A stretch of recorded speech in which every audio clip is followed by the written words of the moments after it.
Pessoal, bom, penúltima aula sobre neoplasias. Nós vamos dar uma olhada em agentes carcinógenos, ou seja, aquilo que causa neoplasia. Tá? Bom, uma coisa importante para vocês entenderem, do ponto de vista de doença, neoplasia, é que neoplasia dificilmente é causada por um fator. Tá?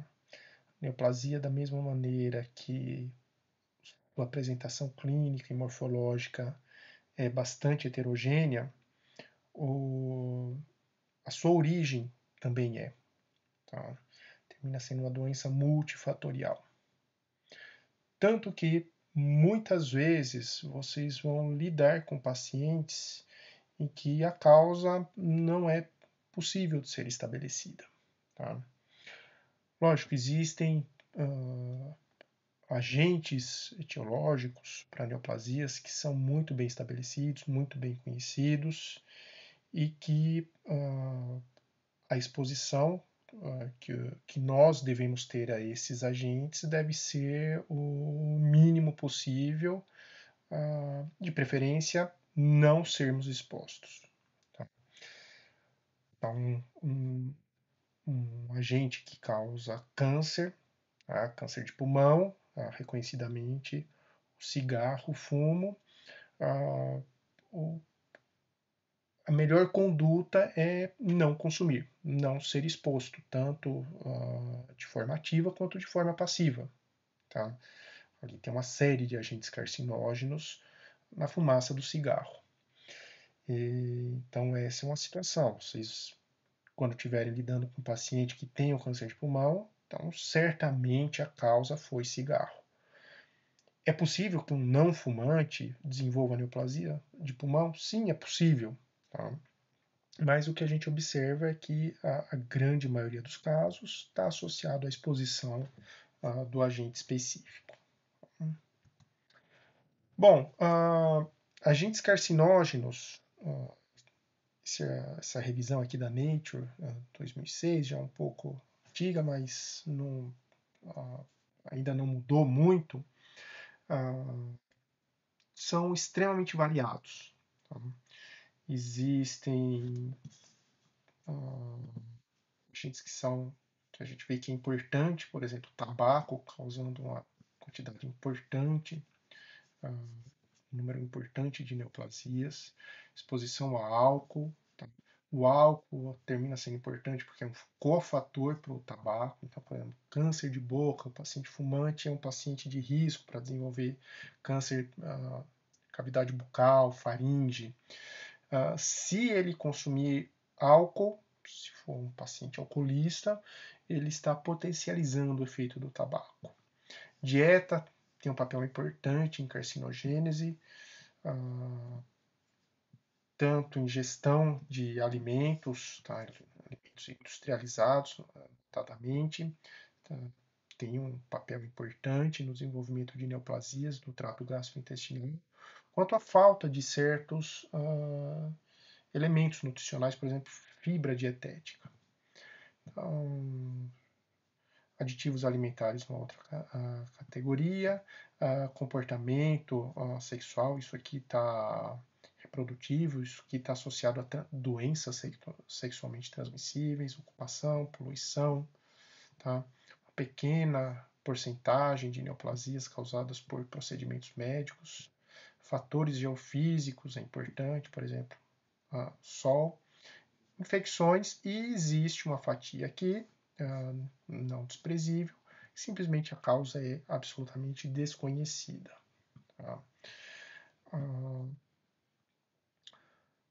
Uma coisa importante é que existe uma série de elementos que a gente consegue minimizar causando uma certa proteção. Por exemplo, exposição à radiação solar, radiação ultravioleta. Nós precisamos disso para produzir vitamina D, mas se a gente minimiza, a gente consegue uma certa proteção contra o câncer de pele, que é a principal consequência dessa exposição, usar protetor solar, uma outra maneira. Então, dentro desse conjunto aqui, existem elementos que devem ser a exposição totalmente eliminada e outros precisa ser gerenciado. E lógico que muitos dos agentes que causam neoplasias depende de um efeito cumulativo. Então, não é porque você foi exposto uma vez na vida que você vai desenvolver uma neoplasia causada por aquele agente. Isso é exposição repetida e continuada que tem um efeito sobre o nosso corpo, tá? Que é o processo chamado de iniciação e promoção. Então, uma célula iniciada é uma célula que tem alterações no DNA, mas que isso ainda não levou a mutações que façam com que a célula tenha um processo proliferativo descontrolado. Uma célula que sofreu promoção, aí já é uma célula transformada e tem mutações que terminam levando ao surgimento de um câncer. Tá? E isso precisa de tempo. Tá? Processo lento. Lembrar aquele gráfico que eu mostrei no final da aula de displasia.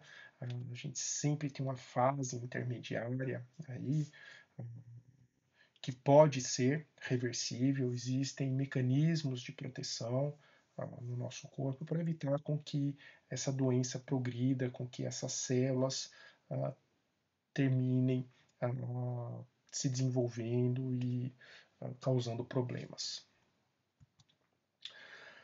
Bom, os agentes carcinógenos são divididos em três grupos, tá? Agentes químicos, físicos e biológicos. A carcinogênese química é a que é há mais tempo reconhecida, desde o século XVIII, tá? Com o uso de rapé, a presença de nitrosaminas no rapé, não é o tabaco propriamente dito, tá? Porque o rapé, o tabaco não é queimado, né? Não tem a fumaça, mas a presença de nitrosaminas. E o rapé é inalado e termina, isso aqui é uma foto mostrando a presença de uma lesão aqui na mucosa nasal no paciente, um indivíduo que inalava rapé. Lógico que esse é um tipo de lesão atualmente causado por rapé difícil, porque terminou caindo em desuso o uso do rapé em favor do cigarro. A carcinogênese química está associado à ação de agentes eletrofílicos e ativação metabólica desses agentes. Agentes eletrofílicos são agentes que têm afinidade por elétrons, coisa que o DNA tem para doar. Então, agentes carcinógenos, tá? Quando metabolizados no nosso corpo, associado à presença de radicais livres, causam um dano à lipídio, membrana, e causa dano ao DNA, formando adultos de DNA, que são sequência de DNA que tem alteração na sua sequência, na sua estrutura. Isso ainda não é, muitas vezes não é uma mutação. Tá? Isso não significa que essa célula já é uma célula neoplásica. E um outro aspecto importante é que as nossas células têm mecanismos de reparo. Tá? A progressão do ciclo celular tem uma série de pontos de checagem, onde dano ao DNA é reconhecido e ou é feito o reparo desse DNA ou essas proteínas envolvidas nessa detecção do dano ao DNA termina levando a célula ou à apoptose ou tirando a célula do ciclo celular, fazendo com que a célula fique senescente. Tá? Uma coisa importante é que muitos carcinógenos dependem de uma ativação metabólica. Então, não é a exposição direta àquele agente químico que vai causar a neoplasia. É a hora que ele passa, principalmente no fígado, ao sistema microsomal, enzimas hepáticas responsáveis por detoxificação terminam criando produtos que esses sim terminam causando dano ao DNA. Carcinogênese química é extremamente variada. Boa parte desses agentes são compostos orgânicos, muitas vezes derivados de carvão, petróleo, tabaco. Uma série de neoplasias existe uma relação com exposição a esses agentes, tá? Pulmão, laringe, boca, esôfago, bexiga, pâncreas, tá? Estômago também tem uma relação com exposição ao tabaco. Tá?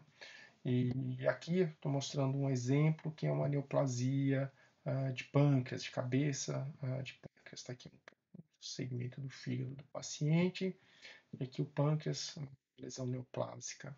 Aqui e aqui uma porção normal do pâncreas. A gente vê aqueles lóbulozinhos, aquela segmentação do pâncreas. E aqui uma massa mais compacta, esbranquiçada. Um exemplo de metabolização de uma substância levando a um agente carcinógeno, tá? E às vezes a distância, tá? Não é necessariamente no fígado que a gente vai ter problema, é a amina aromática e derivados de anilina. A metabolização hepática termina levando a produtos que terminam causando neoplasias no urotélio, né, aquele epitélio de revestimento da bexiga.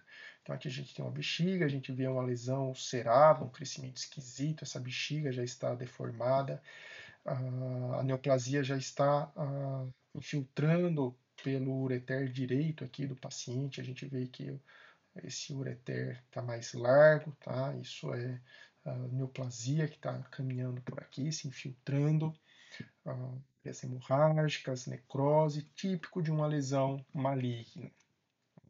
Então, isso daqui é causado por exposição e metabolização hepática.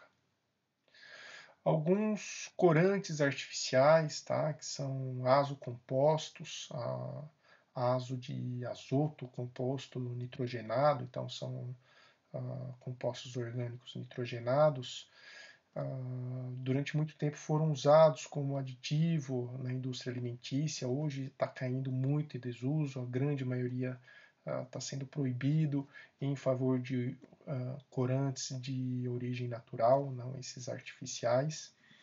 E o fígado termina sendo um alvo muito importante para essas substâncias, tá? Já que ele faz a metabolização e ativação desses agentes carcinógenos. Do ponto de vista de dieta, um outro agente carcinógeno que é produzido por metabolização no nosso corpo, tá? É o adenocarcinoma gástrico, que tem como causa a presença de nitrosaminas, tá? E isso é derivado de nitrito, tá? Sais nitritos que são usados como conservantes de proteínas e aminas presentes nesse material proteico, tá? Na carne, tá? Conservante de carne. E no pH ácido do estômago termina formando nitrosaminas que esses sim são carcinógenos. Tá? Então está aqui um exemplo, um adenocarcinoma gástrico, uma lesão ulcerada, morfologicamente indistinta de uma úlcera péptica, tá? Só um estudo histopatológico permite diferenciar uma da outra, e a incidência dessa lesão é maior onde existe um consumo maior de carne processada e carne em conserva. Não só agentes orgânicos, tá, causam neoplasias, agentes inorgânicos também. Aqui a gente está vendo um pulmão e esse pulmão está infiltrado por uma neoplasia originada a partir da pleura, tá, do mesotélio que reveste a pleura, um mesotelioma, tá, mesotelioma maligno. e uma exceção aqui na nomenclatura. Essas neoplasias, elas são causadas por exposição a asbesto. Asbesto é uma fibra mineral que já foi muito usado na construção civil, isso no mundo inteiro está sendo proibido, pois é um agente carcinógeno importante para o pulmão. Então a gente vê essa lesão aqui esbranquiçada, tá, infiltrando o pulmão, partindo da pleura. Então, uma lesão que causa uma destruição importante do pulmão, uma neoplasia extremamente agressiva, um comportamento infiltrativo bastante importante, e é causado por uma fibra inorgânica. Alguns metais também, exposição, principalmente na mineração, podem causar, tá? O níquel, a exposição ao níquel pode levar a neoplasias, mas isso termina sendo normalmente uma exposição ocupacional. A carcinogênese física, nós estamos falando de radiações, tá? Radiações de alta energia, que a gente divide em radiação excitante e radiação ionizante. Para ficar mais fácil a gente entender aqui, aqui a gente tem um espectro, tá?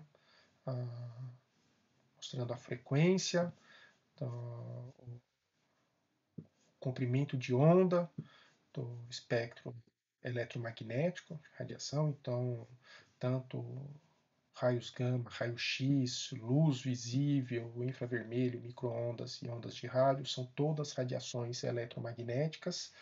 E para a carcinogênese, o que nos interessa são essas de alta energia, a partir da radiação ultravioleta. A radiação ultravioleta é chamada de radiação excitante, os raios-x e raios gama de radiação ionizante. É nessa faixa aqui, a partir dos 300 nanômetros de comprimento de onda, que tem o potencial mutagênico, tá? São carcinógenos. Então, microondas, esse microondas que a gente tem nas nossas cozinhas, eles não são capazes de induzir mutação, não causam câncer, né? Podem causar queimaduras, mas não neoplasias. E existe um grande conjunto de neoplasias que são causadas por essas radiações. A mais importante, que tem uma incidência bastante alta, é a causada pela radiação ultravioleta, que é o câncer de pele. Tá? Radiação ionizante, propriamente dita, atualmente existe um controle muito grande. Tá? Já houve uma época que não se conhecia os problemas que eram causados por essas radiações e a exposição da população era maior. Tá? Existiam em lojas de sapato aparelhos de raio-x que a pessoa vestia o sapato e punha o pé lá no aparelho para ver que o pé estava bem encaixado dentro do sapato. E hoje em dia isso não existe mais, tá? A ocupação que tem para raio-x é ocupacional, então o radiologista, o técnico de raio-x, dentista com aparelho de raio-x no consultório, e esses têm uma exposição ocupacional. Mas a radiação ultravioleta, não, isso está aí no meio ambiente e todos nós somos expostos. Tá? O mecanismo que leva a radiação ultravioleta a causar mutação no nosso DNA é esse fóton de alta energia ultravioleta interage com a timina, principalmente, causando esses dímeros.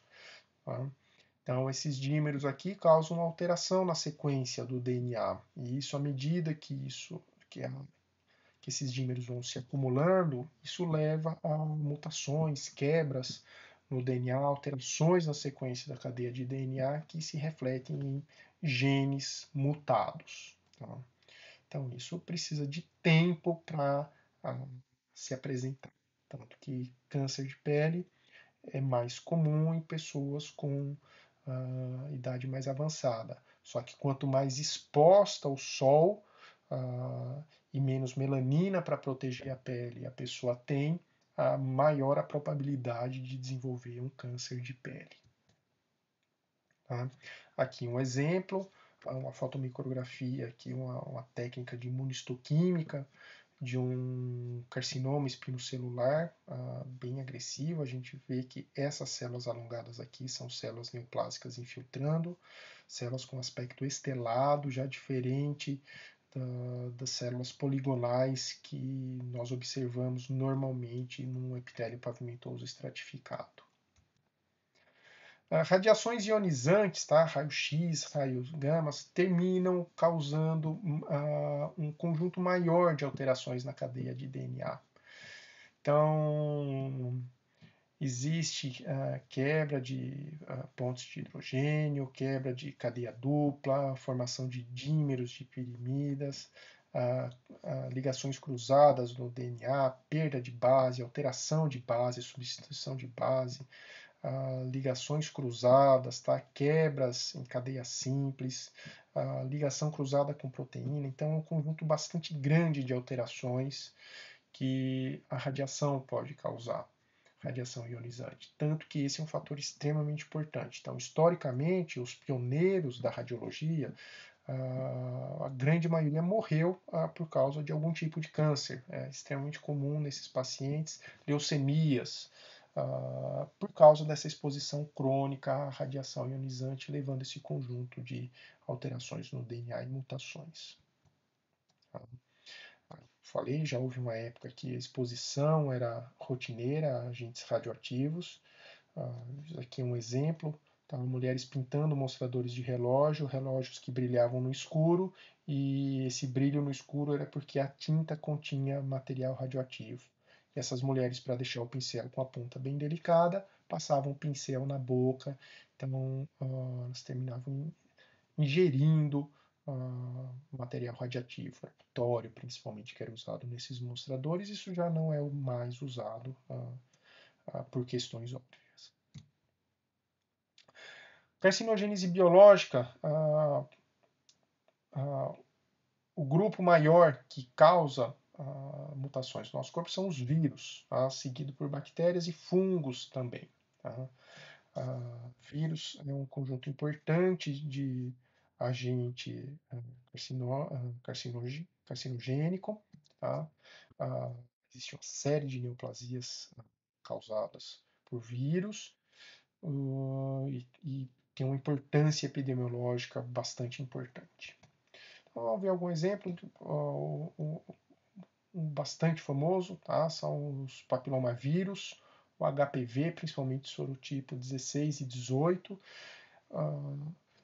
que estão associados a neoplasias malignas, ao câncer de colo uterino, que a gente vê aqui, tá? O colo uterino com a lesão ulcerada, mas não só o carcinoma de colo uterino, lesões benignas como verruga vulgar, papilomas, papiloma na laringe, de pele, podem ser associados à presença do HPV, de algum sorotipo de HPV.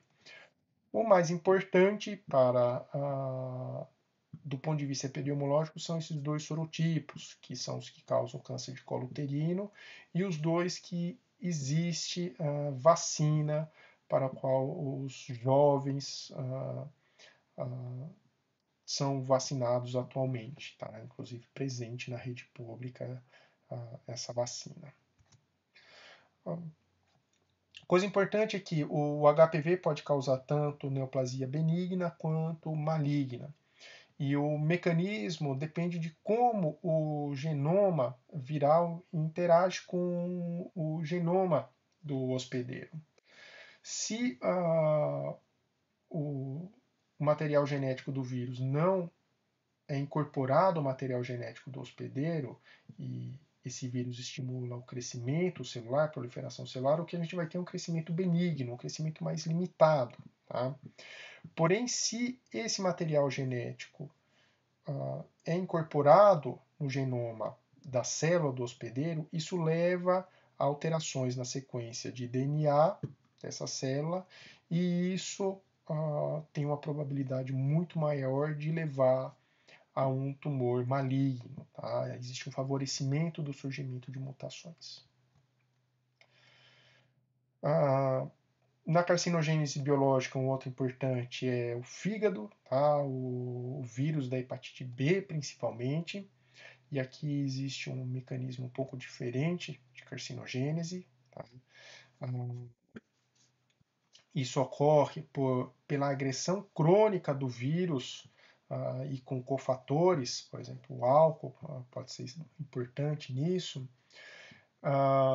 levando à morte, necrose, né, de hepatócitos e mantendo esses hepatócitos no ciclo celular.